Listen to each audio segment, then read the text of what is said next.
Bonjour! Bienvenue sur ma chaîne YouTube Studio Planète Silhouette où cette fois-ci, on va personnaliser un joli petit protège carnet de santé. Ça va être pour mon petit-fils. Alors, c'est ma fille qui l'a créé, qui l'a cousu et tout, et tout, et tout. Je suis très fière d'elle, elle est très créative. J'ai donc eu l'idée de l'offrir pour le petit-fils, donc le neveu de ma fille, bien sûr. Et là, on va écrire le nom du petit et j'ai plein de petites surprises aussi à travers ce tuto, outre la création du fichier, mais avec des petites particularités.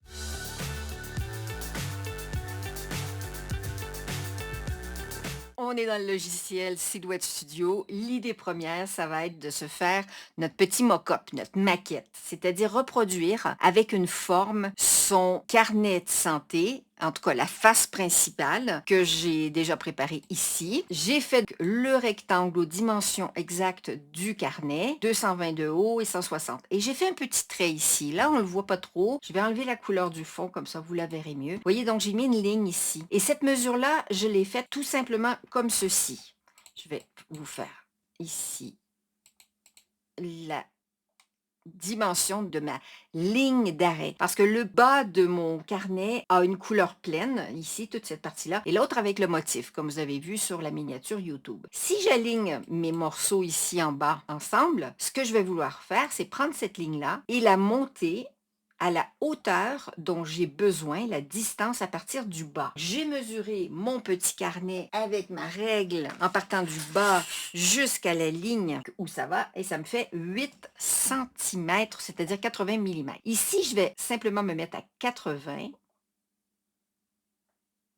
et hop, on a 82, je vais descendre un petit chouïa et je vais monter ma ligne. Là, elle est à la bonne hauteur. Je prends les deux, je crée mon tracé composite ou je groupe, ça n'a pas d'importance dans ce cas-ci parce que ce n'est qu'une maquette. Ce que je veux faire maintenant, je veux taper le texte avec le prénom du petit-fils, c'est-à-dire Henri. Je tape donc Henri. Je suis allée chercher une police qui me plaisait beaucoup.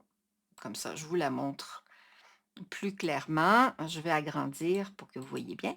Voilà, j'ai mon petit Henri ici. Je peux changer ma police. Et c'était, ça commençait par Sakura ou quelque chose comme ça. Alors attendez, je vais aller chercher mes polices. On peut aller chercher les dernières dont on s'est servi. C'est Sakuna, voilà, pardon. Donc Sakuna, je vous mets le lien sous la vidéo. Là, j'ai mon texte. C'est ça que je veux. Sachant que là, je suis en mode texte, je peux modifier. Je ne veux pas le modifier, il me plaît. Je vais simplement dupliquer, comme d'habitude, je mets mon petit texte à côté. Si jamais je changeais d'avis, j'aurai déjà mon texte prêt à être modifié. Je vais créer mon tracé composite. Je vais éditer mes points.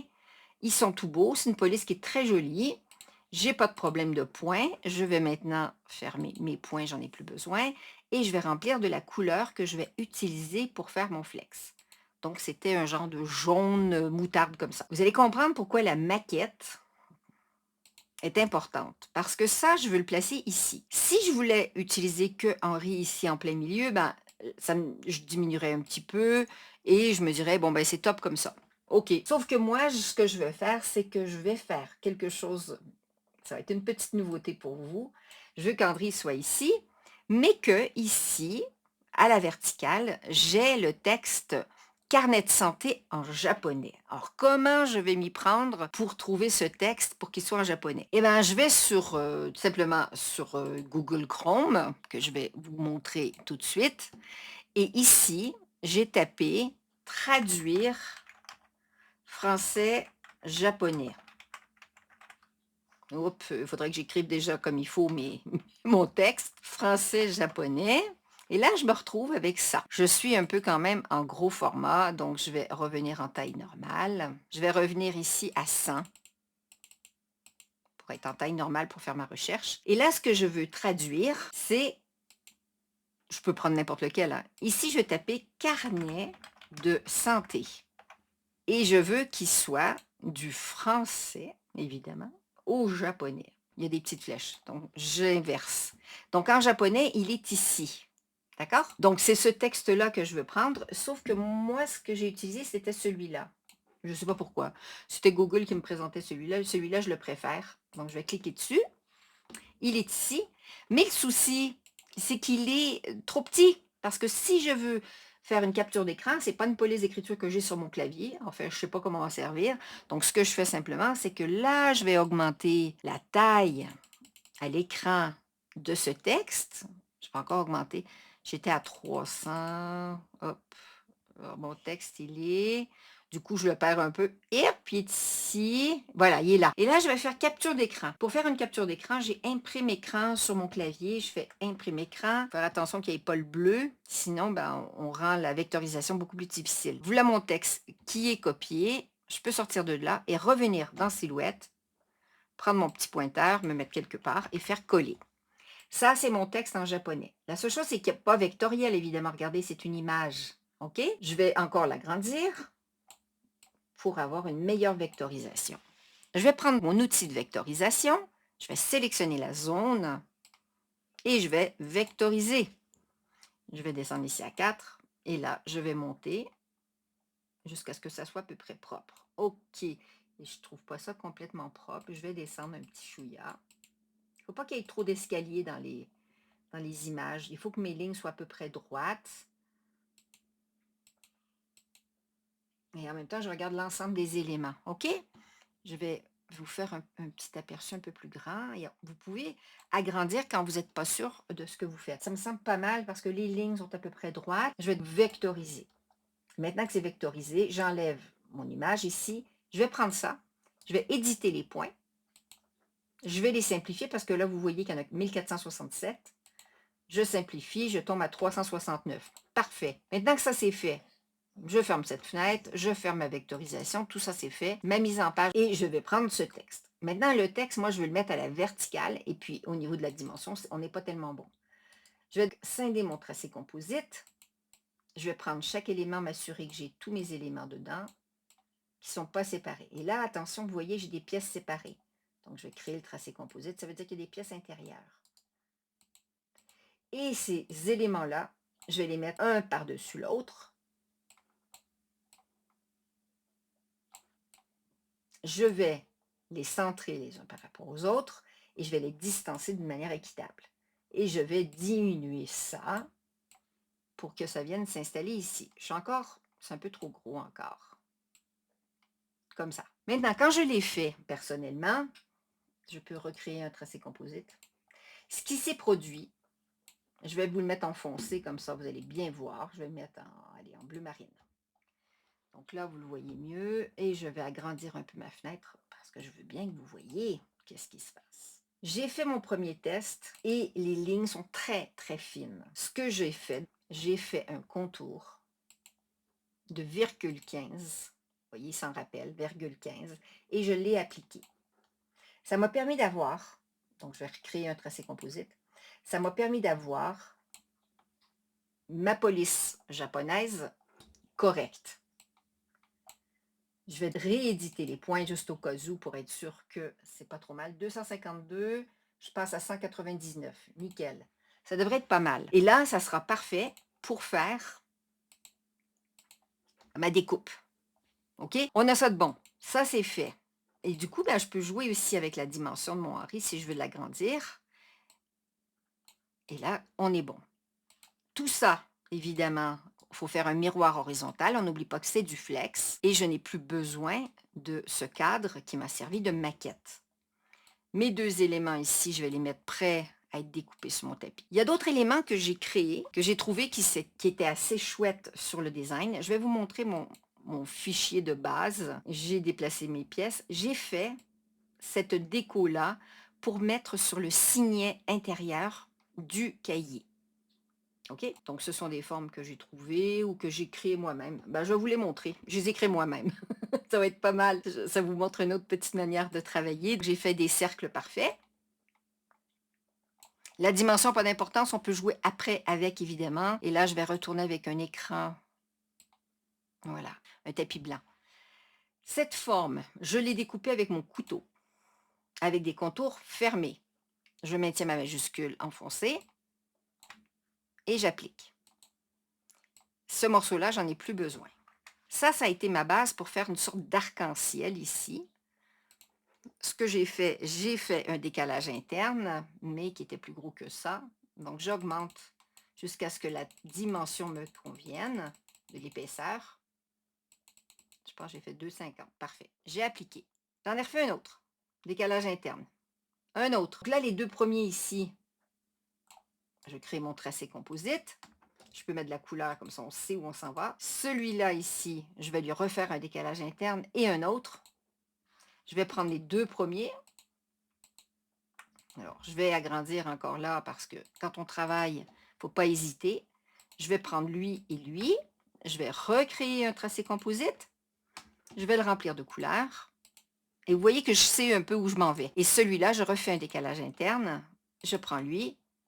Je crée mon tracé composite. Je le fais en jaune. Et ça serait le design que je voudrais avoir, par exemple. Pas d'obligation, on fait comme on a envie. La seule chose, c'est que mon design, j'ai voulu que cette coupe ici soit là. Je passe un trait horizontal ici que je vais descendre légèrement pour qu'il y ait un équilibre. Et j'applique. Ça veut dire que ces parties-là, je les supprime. Et là, j'ai mon petit arc-en-ciel. J'aurais pu aussi refaire ici un décalage interne. Ça peut très bien me convenir. Je crée mon tracé composite et j'ai qu'à le mettre dans ma découpe. D'accord? Donc là, je vais faire copier. Je vais aller ici. Je vais le faire. Et puis, je peux du coup le pivoter. Donc, rotation 90 degrés. Je vais le dimensionner au niveau de la largeur 25,04. C'est trop haut. Je vais conserver mes proportions et je vais le mettre à 18 parce que ça fait 20 mon signet à l'intérieur et je vais le dupliquer avec la longueur. Mon signet fait à peu près la longueur de ça ici, 220. Donc, je peux me faire un rectangle de 220 par 20 parce que ça fait 20. Donc, 20 de large par 220 de haut. Et là, je vais voir si ça rentre. C'est juste un petit chouïa. Je peux le réduire encore. Prendre ça, réduire un petit chouïa. Donc, je l'ai ici. Je vais le dupliquer.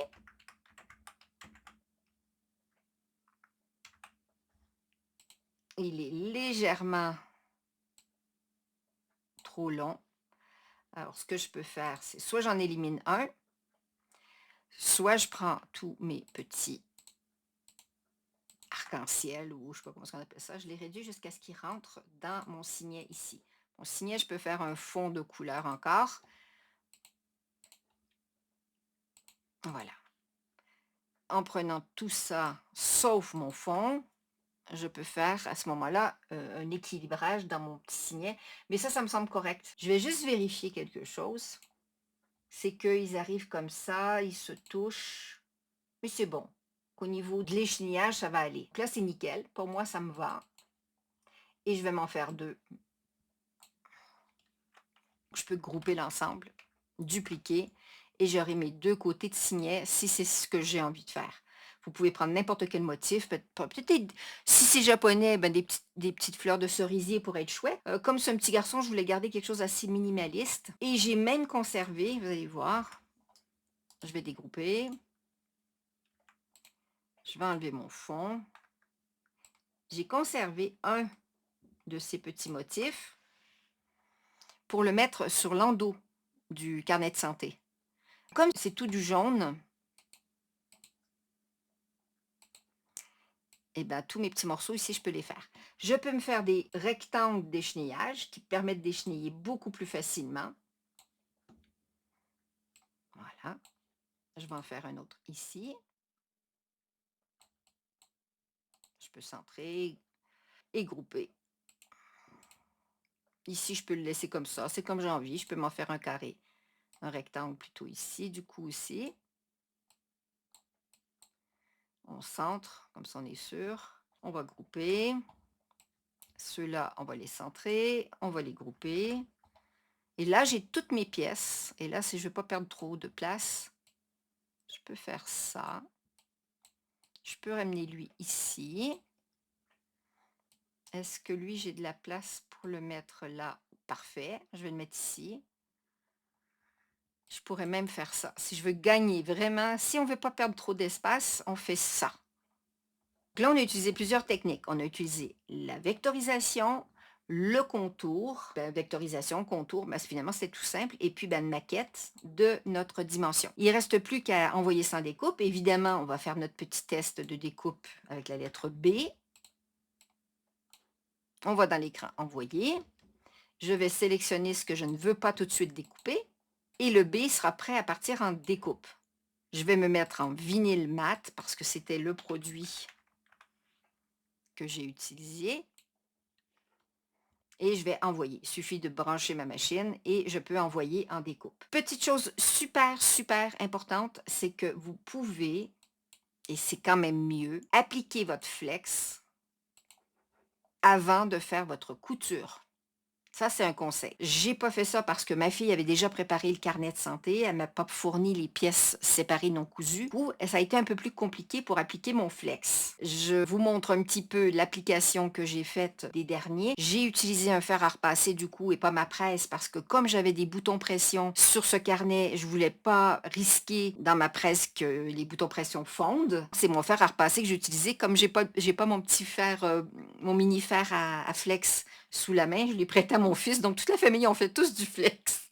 Et il a fallu que je me serve de mon fer à repasser. Le fer à repasser, je l'ai mis un peu trop chaud. Il a fallu que je fasse des petits bidouillages pour rattraper des erreurs de fonte, de température, etc. J'aurais dû rester sur du coton et pas sur du lin. Donc, conseil numéro 1, éventuellement flexer avant de coudre. Segundo, pas avoir son fer trop chaud, mais l'avoir bien à sec et sans vapeur. Si vous avez une mini presse, il n'y a aucun problème, ça va très bien se passer. La seule chose, c'est qu'on a le rebord des coutures qui empêche des fois l'adhésion du flex sur le tissu. Voilà. Donc ça, c'est toute la base technique pour l'utilisation. On se retrouve sur l'application texte en japonais de carnet de santé. J'ai donc pris le jaune qui fonctionnait très bien. Et je suis en train de décheniller. Pour faire correct. L'échenillage, vous voyez bien que c'est ultra petit. Je pense que mon blanc était plus tellement frais. Je ne sais plus quel âge il avait. Quand vous voyez que ça ne colle pas ou qu'il y a des petits soucis, c'est une petite chose à vérifier. Et le bon produit. Donc on revérifie si tout y est. C'est tout bon. Le fer, on le met en route. Je vais prendre ma base quand même solide.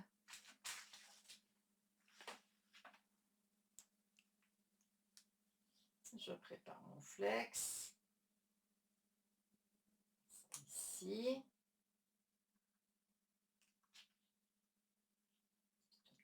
Voilà, comme ça. Alors, je n'ai pas besoin de mettre de scotch parce qu'il tient bien.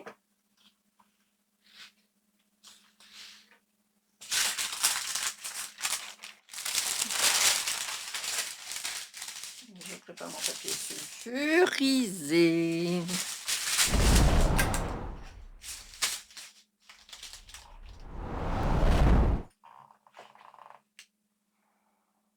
Alors, j'ai pas mon mini-fer, mais en même temps, ça fait comme si c'était vous, personnes qui n'ont pas de presse.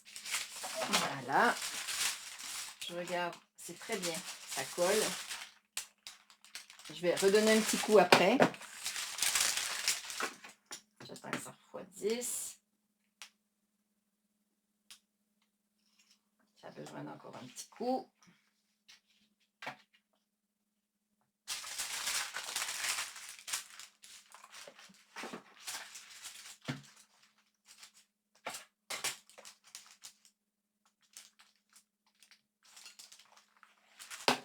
C'est toujours plus délicat quand c'est très fin. Hein? On va laisser refroidir encore un peu.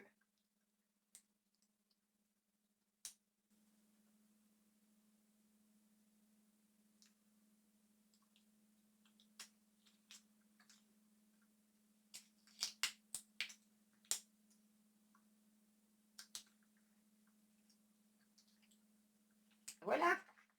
Alors, des fois, il faut insister. On va donner un petit coup comme ça. Pour être sûr que ça tienne bien. Pareil avec mes petits symboles. Voilà, je peux éteindre mon fer. Et c'est terminé. J'éteins ma petite machine. On vient de finir enfin le petit carnet de santé.